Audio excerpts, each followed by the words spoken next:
Good evening, everyone. My name is Annie Black. I am the Director of Programs and Volunteers for the Dallas Holocaust and Human Rights Museum. Thank you all for joining us tonight for our History Highlights program on the power of voice. I'd like to start tonight by thanking our community partners for this program: Big Brothers Big Sisters Lone Star, Chi Dallas, Cristo Rey Dallas College Preparatory, Dallas Jewish Historical Society, Legacy Senior Communities, Mosaic Family Services, Southwest Jewish Congress, Temple Emmanuel, and Tiferet Israel. Thank you all so much, as always, for your ongoing support of the museum and its programs. We're going to dive right in just a moment, but I did want to let you know that we'll leave plenty of time for questions at the end of tonight's program. So if at any point you have a question, feel free to locate the Q&A button at the bottom of your screen, type out your question, and submit that, and we will answer as many as we can. It is now my pleasure to turn things over to Dr. Charlotte Decoster, Ackerman Family's Director of Education for the museum. Charlotte? Thank you, Annie. And good evening, everybody. Thank you for joining us tonight. My name is Dr. Charlotte Decoster. I'm the Ackerman Family Director of Education at the Dallas Holocaust and Human Rights Museum. And I have the honor each year when Annie comes to me as Director of Programs to get to pick some very cool and interesting topics to talk to you about when it comes to the History Highlight series. And I'm going to share my PowerPoint while I'm kind of setting this all up. And so as we had gone through our, making sure that I'm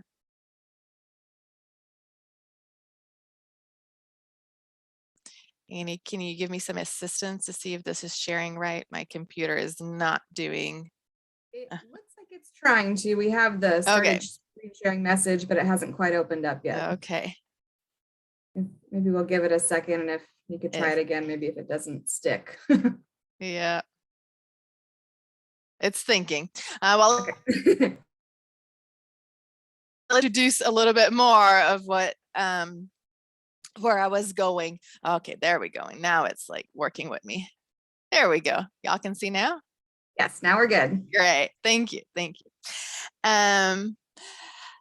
So I get the honor to work with Annie and pick these cool and interesting topics that we can bring during the History Highlights series. And usually we go down the list for the upcoming kind of half year and talk about what we want to do. And we had this one open spot where kind of Annie gave us free choice of what we wanted to do. And I really like talking about the topic for tonight. Actually, it's one of my favorite things when students come to the museum to talk about this topic, the power of voice, and especially the three upstanders that I want to highlight in it today, and how they use their voice and the power of their voice to get their message across for what they stood for and the people that they wanted to help.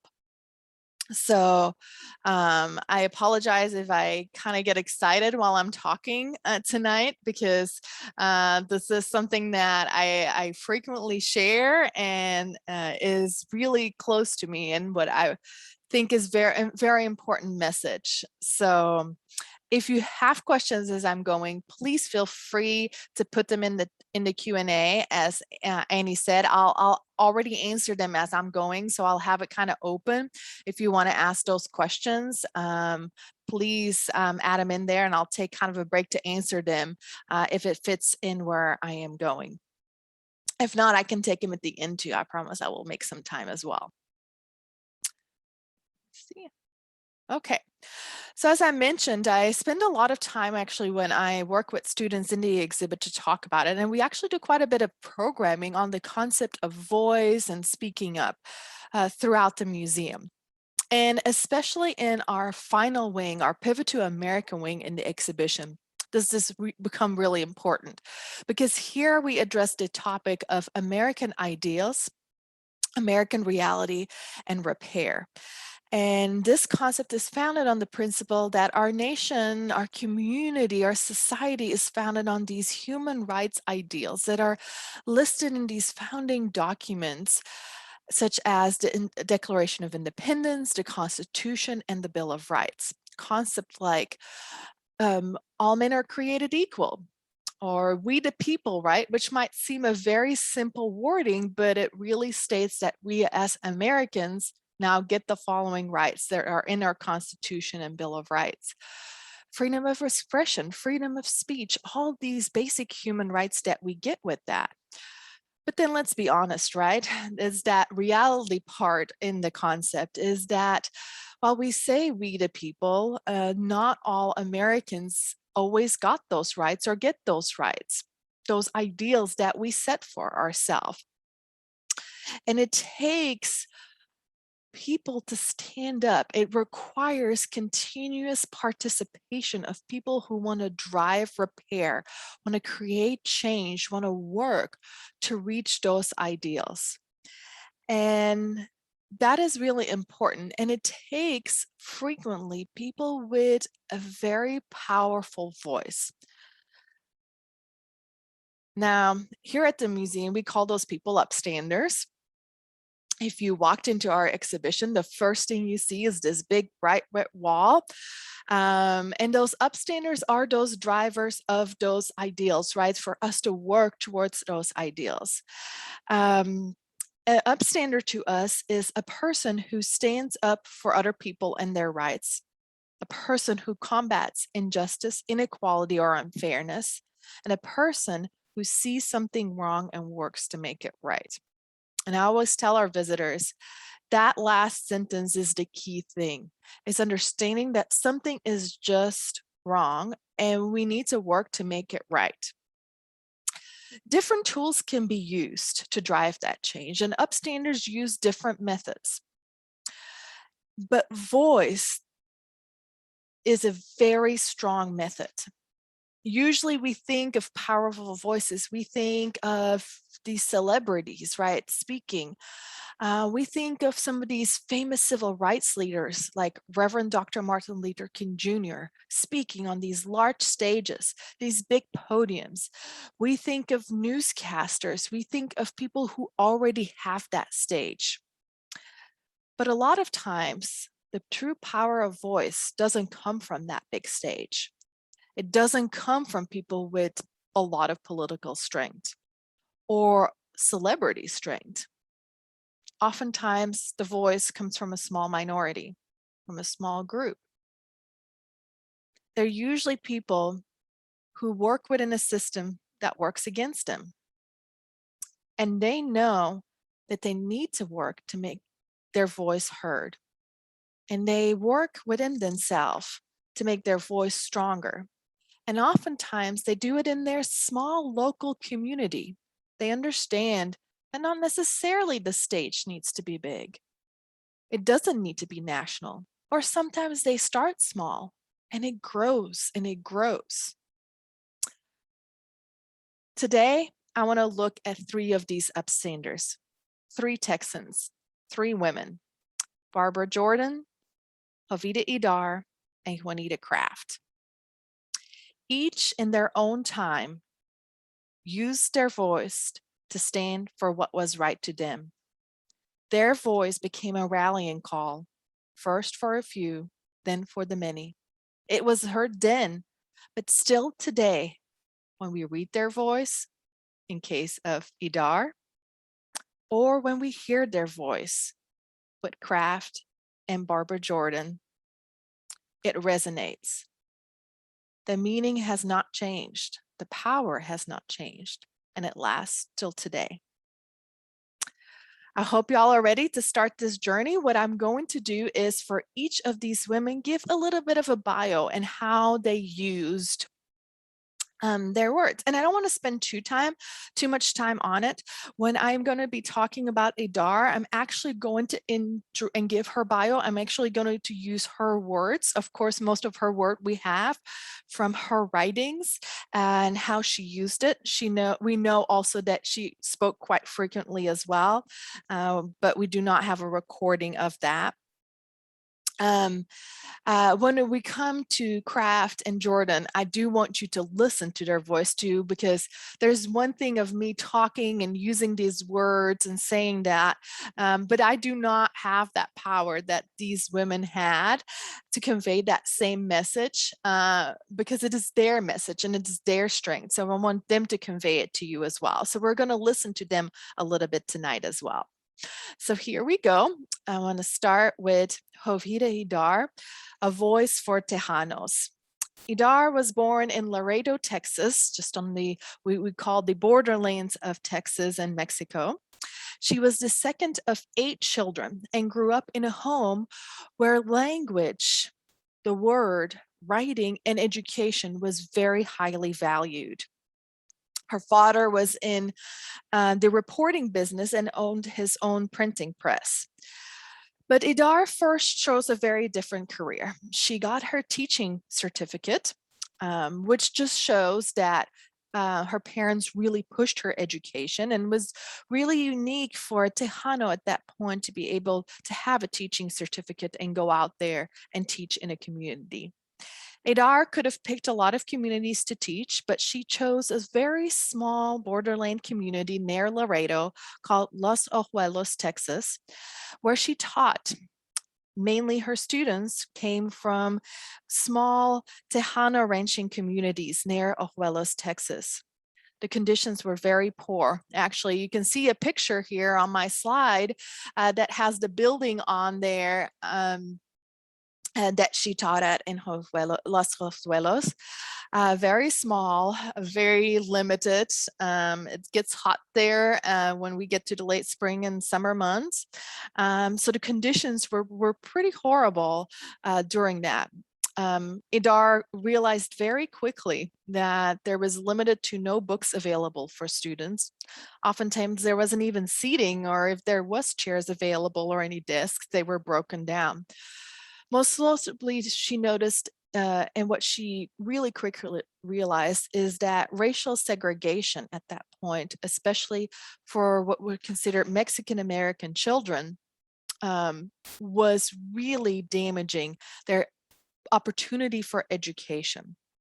And she realized that as a teacher in a small community, she could not drive that change. Her word, the power of our word, would remain within that community, and more needed to hear it.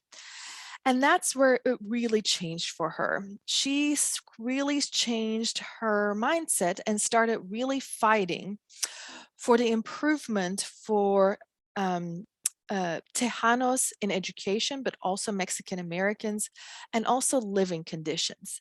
And Idar was really ahead of her time. When she wrote about it, when she spoke about it, very few were doing this at this point. And so she was really standing out as different. She first started her work for her father's La Crónica, which was a newspaper that worked for social justice for Tejanos and Mexican Americans. And she really picked up the family business very quick. She wrote under the nickname Astrea, which is the Greek goddess of justice, to kind of give you a reference that she really understood the power of words, of names and concepts, and what Astrea stood for, and also wrote under the nickname of Ave Negra, or Blackbird. She quickly started reporting on the social injustices that happen on the borderlands. She decried the bad living conditions and the gross civil rights injustices, especially aimed against Tejanos. Idar's focus shifted more and more on women and children, and her motto, her main repetitive connection that she brought up with this was, if you educate a woman, you educate a family. She wrote frequently about that, the need to educate women, the need to educate families, and that those were tied in together, especially when it came to the Tejano family unit. Idar realized that writing was not enough, that there had to be different platforms where her voice could be heard. She found the first Mexican Congress, a large civil rights movement organization that worked towards the civil rights of Mexican Americans. And therein, she started La Liga Femenil Mexicanista, or the League of Mexican Women. Here, she fought for the women's vote. She wrote very quickly in one of her articles where she said, "Much has been said and written against the feminist movement, but despite the opposition that exists today, women in California can vote on a jury and hold public office." For her, this was really important, and that role model of California was something that could be extended to Texas, to Tejanos, to other places in the United States. And she knew she had to fight for this and keep writing about it. Another big stance was not just civil rights and injustices, but was also the preservation of her culture. She knew that that was very important, that Tejano culture had to stand on its own and had to be preserved. Her first part of this, again, was tied to this power of voice, and it came in the sense of power of language. For her, it was necessary to hold up a battle and fight for Spanish. She wrote that the language, referring to Spanish, is increasingly forgotten, and each day it suffers adulterations and changes that materially hurt the ear of any Mexican as little versed as he might be in the language of Cervantes. And this was really important to her, that students in schools would have the opportunity to learn Spanish, to be educated in Spanish. Which was for her considered the native language of Tejanos. Besides language, she also fought for the concept of what the Tejano was and for what she considered Mexican heroes and how that was incorporated in education. She worried that if she did not speak up, those Mexican heroes and that heritage would fade away from Tejanos. In one of her articles, she wrote, "If in the American school our children attend, they are taught the biography of Washington and not the one of Hidalgo, and if instead of the glorious deeds of Juarez, they are referred to the exploits of Lincoln, as much as these are noble and just, that child will not know the glories of his nation.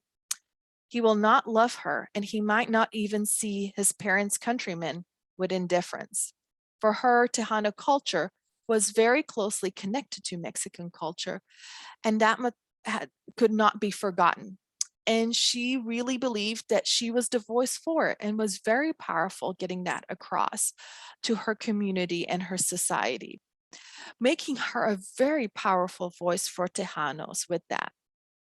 With the Mexican Revolution, she also immediately jumped into action and realized that sometimes more than voice is needed. She went there to help as a nurse and aide there, but eventually came back to the United States and started working again for a newspaper, El Progreso. It is here that to many, she reached the pinnacle of her voice and what she stood for. The El Progreso frequently criticized at that point President Woodrow Wilson's order to send military troops to the border, especially there in Texas, amid the Mexican Revolution. Idar strongly felt that this antagonized and negative feelings towards Mexican Americans and Tejanos and depicted them as violent and making a Mexican attack imminent. Which she strongly felt was not the case. Eventually, the Texas Rangers were called in to silence those newspapers around the borderlands and all the way up to San Antonio to quiet them and to not have them write again and to destroy any printing presses that would criticize Wilson or the action on the borderlands by the military. It is at this point that the Texas Rangers ended up in front of El Progreso's door and were faced straight with Idar, who crossed arms stood in front of the doors of El Progreso and refused to let the Rangers in to destroy the printing press. She claimed and argued that silencing the newspaper violated her and the printing press First Amendment, freedom of press. And she strongly stood for that she could speak her voice, that her voice had power and that it had to be heard and it had the right to be heard. She really understood the power of the First Amendment and how it could be used. And that day she stood her ground. Unfortunately, the next day, as we all know, the Texas Rangers came back when Idar was not there and destroyed the printing press. They did not stop Idar, but eventually she did retire from her journalist career and settled in San Antonio, where she took on a new cause, working to establish and finding again a different way to use her voice by forming a plan of action. She started founding schools and daycares where children could be educated, could be taught, find safe places. And this became the rest of her mission of her life. And I just wanted to talk a little bit about these pictures here as I'm wrapping up a little bit about Idar's story. Is here you can, on the top right corner, you can see Idar working with that as well, helping during the Mexican Revolution. And then you can also see a picture actually still of the printing press of the Idars together. And you can see Idar is standing on is second from the right with the white shirt and black dress on. And then as I mentioned earlier, that is the school that she worked at in Los Olvelos in Texas. In very poor conditions, which was besides her family's drive for writing about social injustices, definitely her experience there made her realize the importance of speaking up, especially for children and for women, and keeping up the fight for them and being a voice for them. Again, if you have any questions, please let me know. I am slowly going to move on to our next upstander, a little closer to home with that as well. I'm gonna make sure. Seeing if some questions are coming in. Apologize. Let me so one question that came in is, other than the Texas Rangers destroying the newsroom, did Idar have pushback from members of her home community for her opinions? Actually, yes. Idar was considered really revolutionary in her voice for vote and women's education, which was always not accepted in her community either. And she understood that. And so she knew that within a minority, women were another minority within the minority that she had to speak for, and that even Tejanos might not want to hear that as well. And yeah, so she faced a lot of pushback from different places, but I think overall the community really came together around her, especially around the time period where she stood for El Progreso. You know, the Texas Rangers were very much feared in the Tejano and Mexican American community at that point. So her standing her ground and telling them no, just a simple no, you will not enter, was huge. She really became a symbol at that point, and really is recognized for that. Turning to craft and a little closer to home, although for us here in Dallas, Kraft really became that leading voice of Dallas civil rights. And again, oftentimes when we think of civil rights is when we really think of that power of voice, and we think about those big national civil rights leaders, right? Is through their voice, through their actions, so many different ways stood up for what was right. And this is what Kraft did as well. Kraft was born in Round Rock, Texas. Her grandparents were enslaved. Her parents were already school teachers, and she was an only child, and started her career very similar to Idar, getting a teaching certificate. Kraft got it from Sam Houston College in Austin, not to be Samuel Houston College, not to be confused with Sam Houston College, which is not in Austin. And that started off her career as teaching too. But soon, during circumstances, she ended up in Dallas and quickly joined the NAACP here by 1935. And they recognized the power and the voice that Kraft had. Quickly, she rose in the ranks of the local branch. By 1942, she was the Dallas membership chairman. And by 1946, Juanita Craft, together with Lulu Bell White, who I won't have too much time to talk about tonight, but she was that powerful voice in Houston for the civil rights movement. She became the Texas field organizer, covering all branches in Texas. Together with Lulu Bell White, these two women became such a strong voice in Texas civil rights that they were able to organize 182 branches of the NAACP. Not only was she a leader and an organizer, but her actions were also at the forefront, and she became quickly a barrier breaker with that. She was the first African-American woman to vote in Dallas County in the primaries. She also became an immense leader in the youth as a youth council advisor in the NAACP.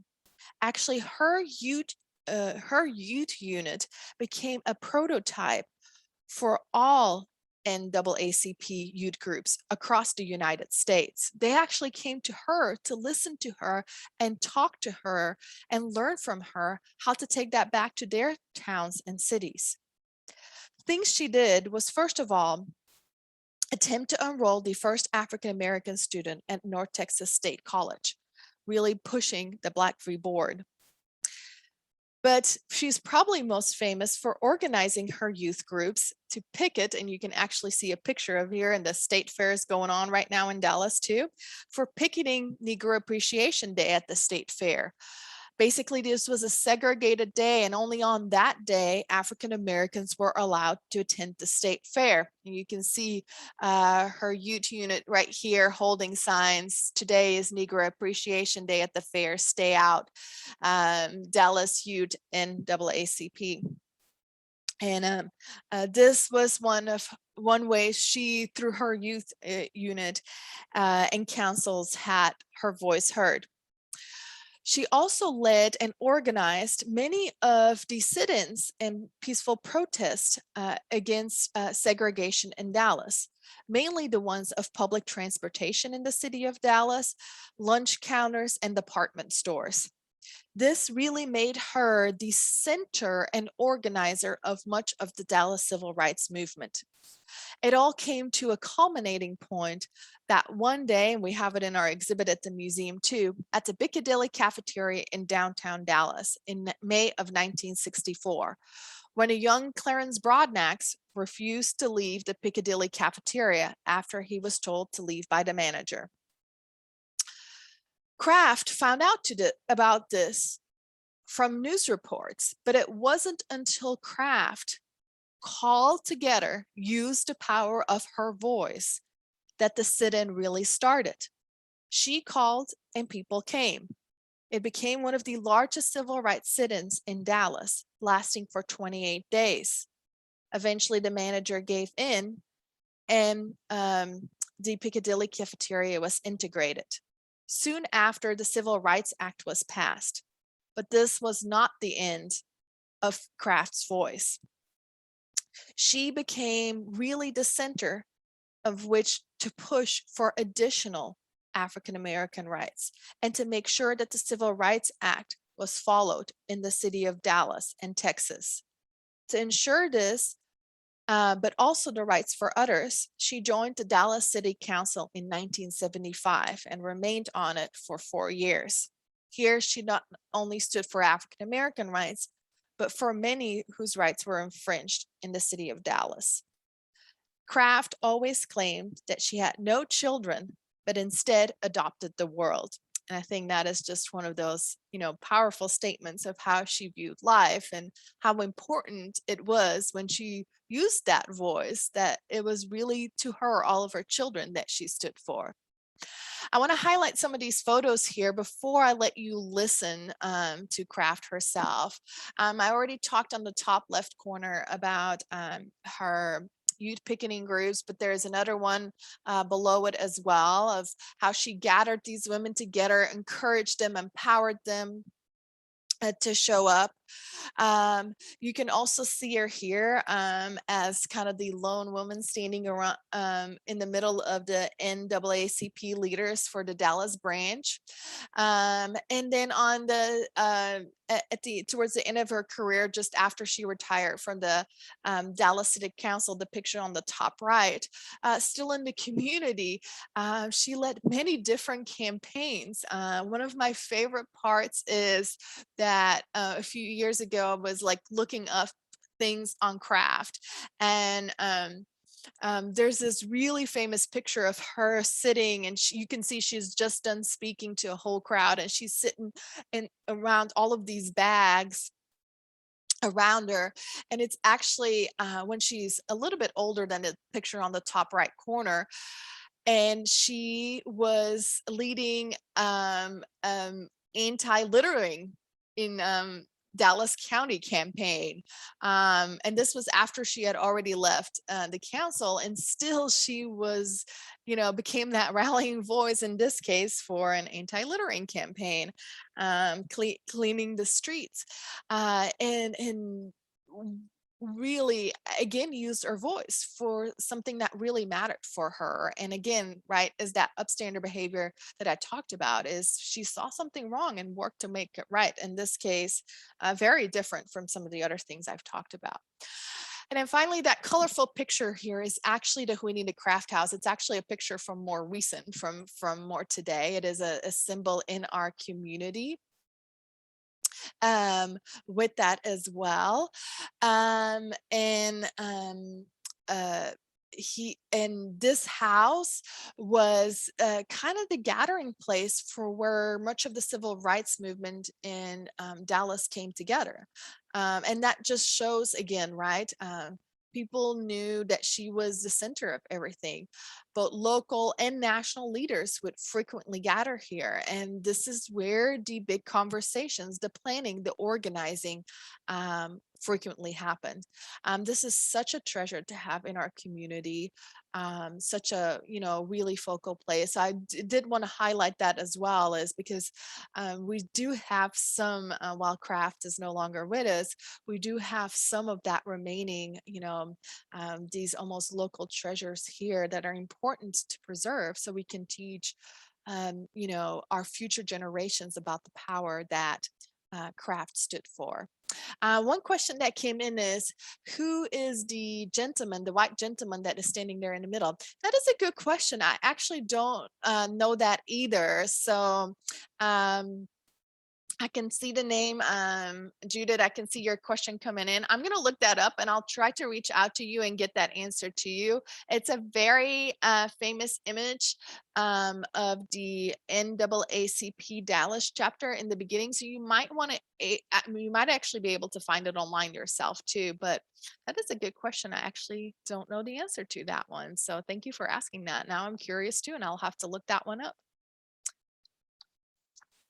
Sometimes I get so zoomed in on the people I talk to, I forget all the people around in the image as well, which are just as important.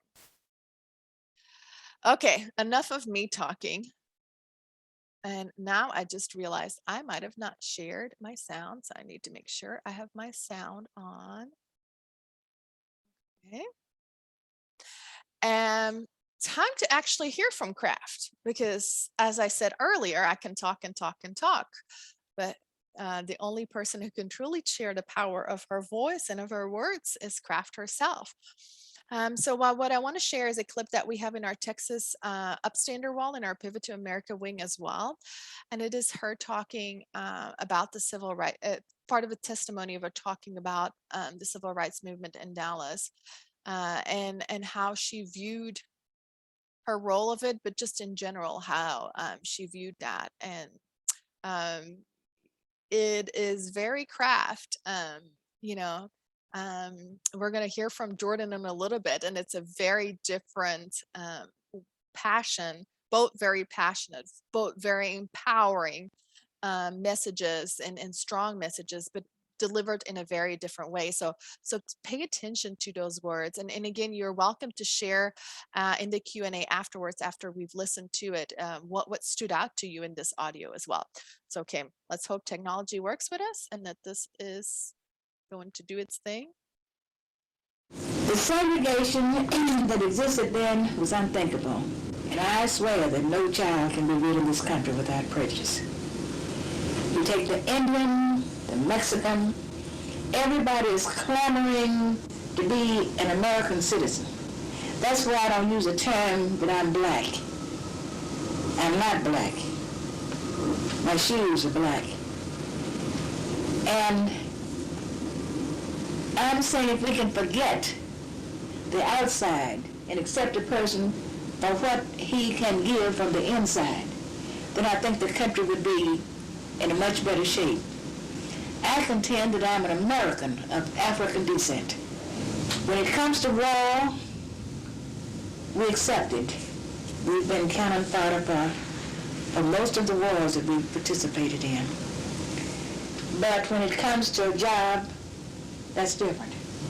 When it comes to education, it's different. And this is what I've spent my life trying to convince somebody that I am an American citizen. The color is incidental. I was convinced that the NAACP was the organization I wanted to give my life to.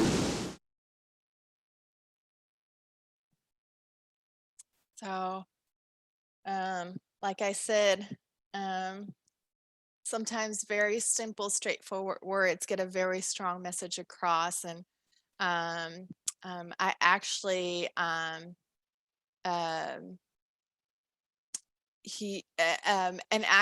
I share this quite a bit in some of my tours with the students, and they're often quite shocked on how straightforward she is and to the point, but they really appreciate it. And so if students today listen to her and appreciate the power of that,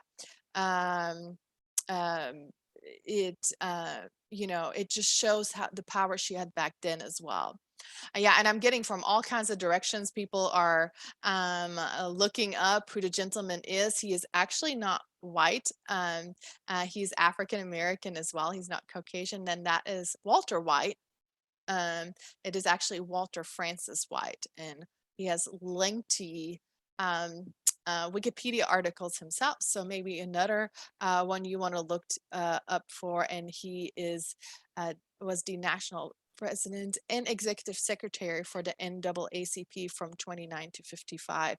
Again, like I said, Kraft House was a gathering place not only for local civil rights leaders, but also national civil rights leaders as well, who frequently crossed the front door into her house.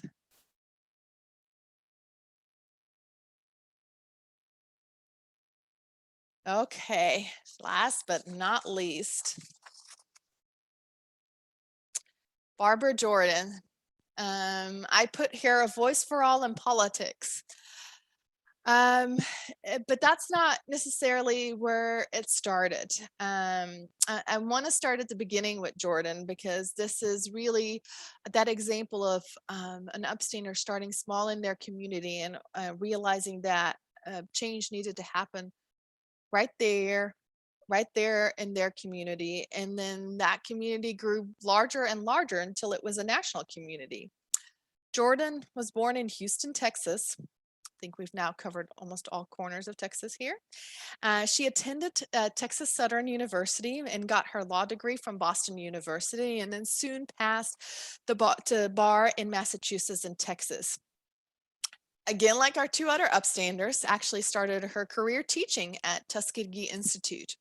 I always laugh that we see that in a lot of upstanders, that they're educators and social workers, that is as a core part of their career, which I think tells a lot about those professions. She opened her own law practice, actually originally in her parents' living room first, and then grew and expanded from there in Houston, Texas. And this is also where her political career started. It really started, in a sense, as being a political activist, as working to get African American voters registered. This was especially important because of districting in Texas really limited the power of the African American vote, and resulting in that very few African Americans actually got elected to positions.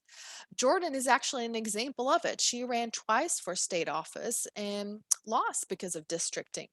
It wasn't until 1966, when redistricting had happened, that she herself was also able to gain enough voters and won the Texas Senate race.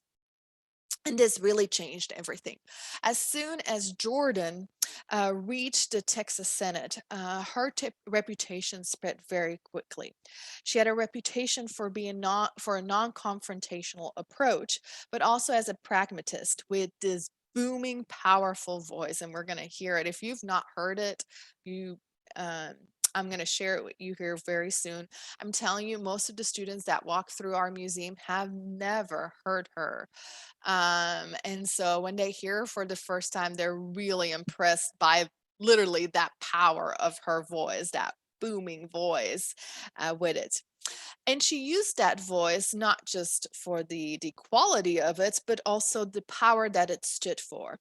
And that for her was, in the beginning, voter registration, something that she was very passionate about, where she had started her political career in. And then expanding that to increasing the minimum wage and providing minimum wage law for everyone.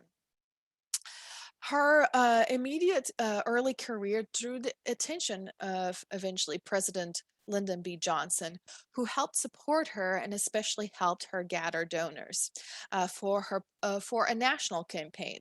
And so in 1972, she won a seat in the U.S. House of Representatives. She was the first African American woman from the South to do so. And quickly there, she also became known as one of the best public speakers. Some of her speeches and questions during the Watergate hearings will never be forgotten. But most importantly, here her fight really changed it from voter registration to the right to vote, and extending especially the Voting Act for all.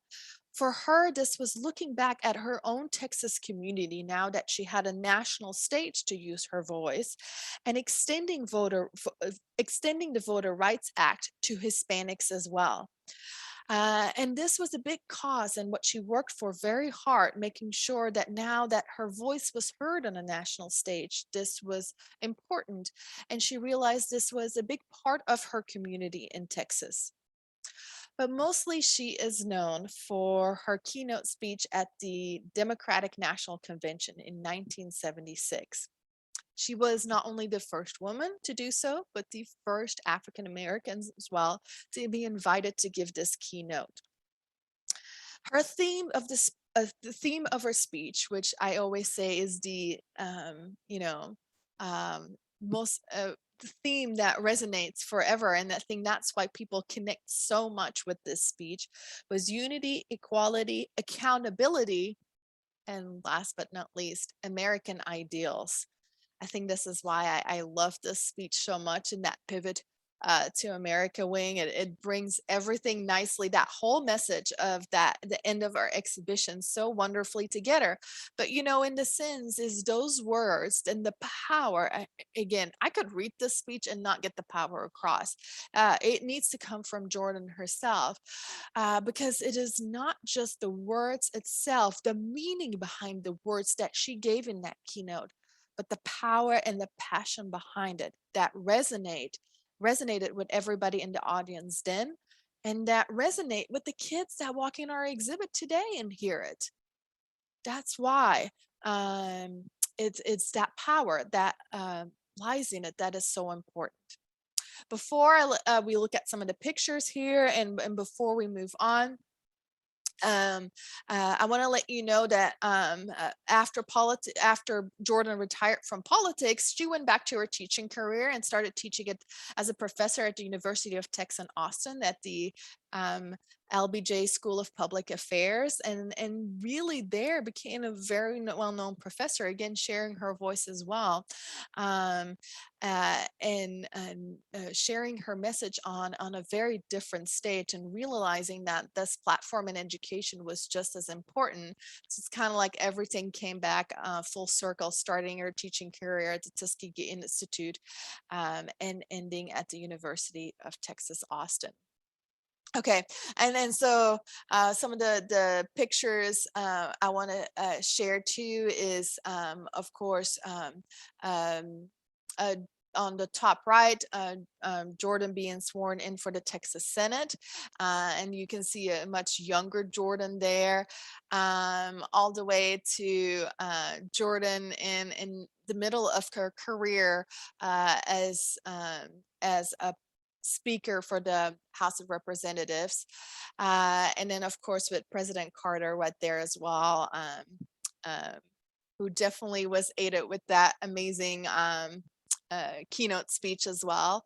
And then finally, right, you can see that role of Jordan in the end as an educator, again using that voice, and that is such an important, powerful voice too. And I just, again, just like with the other women, I wanted to share these different stages, and that this power of voice continued throughout. It was always a very strong part of their upstander behavior. Okay, I put her last because it is my favorite one. You know, I told you in the beginning, I warned you that I'm going to use that word favorite a lot, because these are my, I am very passionate about these three, but I'm going to share with you that a short clip, because we don't have time to listen to the whole keynote speech, but a very short part. Again, if you come to the museum, you can listen to it at our Texas Upstander wall as well. And now let's hope that this does it again. A nation is formed by the willingness of each of us to share in the responsibility for upholding the common good. A government is invigorated when each one of us is willing to participate in shaping the future of this nation. In this election year, we must define the common good and begin again to shape a common future. Let each person do his or her part. If one citizen is unwilling to participate, all of us are going to suffer. For the American idea, though it is shared by all of us, is realized in each one of us. We cannot improve on the system of government handed down to us by the founders of the Republic. There is no way to improve upon that, but what we can do is to find new ways to implement that system and realize our destiny.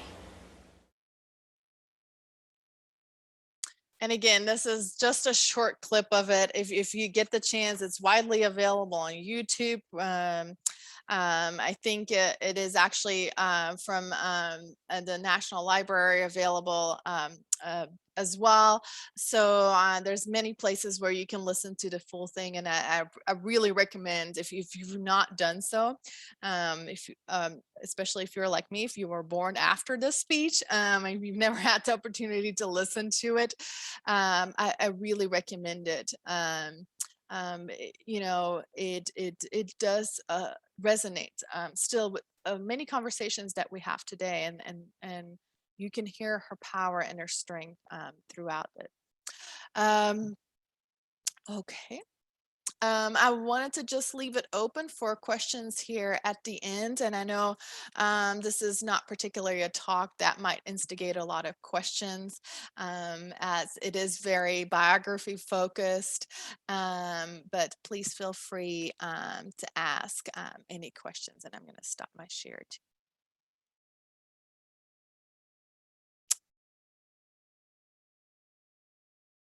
Do we know if any of these women ever worked together? Idar would have not worked together with Kraft or Jordan. I don't actually know if Kraft or Jordan met. That might have been a possibility, but they all really stood, they are on in different decades. They're I guess their high point of their power of voice, of their career, are all very different, in a sense, time periods of standing for civil rights, and in very different ways. And you can hear that in their bios and what they stand for as well. Idar definitely, was unique in her time, whereas Kraft was not the only one, and then Jordan definitely benefited from the women who came before her in a sense. So in a way, they more build up on each other than are interconnecting with it. And I have no doubt that Jordan definitely, if she did not meet Kraft, definitely probably knew about Kraft, as she was very well known in the Texas civil rights community. Sorry, I'm reading the questions here. So the question is, do you think it's easier for people to use the power of their voice today given available technology, or does it create more noise? That's a great question. I think what um, we often think of is that we need that big stage like Jordan had at the end, the keynote, right? But a lot of the true work that she did, where the power of voice came, was much more behind the scenes and working. Same with Kraft. Kraft wasn't the front leader, right? She is not, she didn't take that big stage, but um, was oftentimes working behind the scenes. Rallying the troops. Idar too, right, is did the power of voice doesn't come with necessarily with a big audience, and I think we sometimes forget that today, is that the power of your voice means you need to have a big audience. No, it means the impact that your voice has, and that can be just on a few people. And I think that's what the upstander behavior that we share with especially our younger generations that visit the museum as well is that that power can be little things, right? It can come from just empathy and kindness. Is kind words can be very powerful. And I say that because actually our museum educators, we have some new amazing programming for young students. They don't come to the museum, but we actually bring programming to them. And one of the programs is a shadow puppet theater, and one of the puppets, and all the puppets are upstanders in history. And one of them is Jovita Idar, and we talk about the power of her voice with young kids. And we did that this summer, and we had, I don't know how many kids. It probably was. It was in a Zoom meeting, and they were all in their different classrooms, and we had about 4 or 5 classrooms. There probably was about 200 kids there, and I asked them, right, is how does hearing her story, how does it make you feel, right? Is hearing the things that she said and that she did. And those kids, they were reacted so strong to it. They talked about pride, and they talked about how scared she must have been, and standing up and using her voice in that way. But they also realized that there was nobody but those rangers, right? Is a lot of times there was no audience when she used her voice. And it was really interesting to see how these stories, these upstander stories, really the kids connected to that, and that they became these role models, and that they understood that their voice has a message too, and that it has some power to it. So I hope you get a little bit out of that tonight too. I hope you're those little kids again too tonight listening to this with that. Well, I see no other questions coming in anymore, and our time is almost up. So I wish you a great evening, and I'm going to turn it over to Annie. Thank you, Charlotte, as always, for sharing your knowledge with us and sharing these incredible upstanders. As Charlotte mentioned, if you want to learn more, please come visit the museum, come to our Pivot to America wing. You can learn about these amazing women along with many other upstanders in Texas and beyond. I'll give a quick plug for our next program, which is this Tuesday, October 5th. It's our Civil Discourse series discussing U.S. immigration policy. So we hope you'll join us for that. You can visit our website, DHHRM, to learn more. DHHRM.org, I guess that would be important to add to learn more. Thank you all so much for joining us. Have a great night, stay safe, and we'll see you next time. Bye-bye.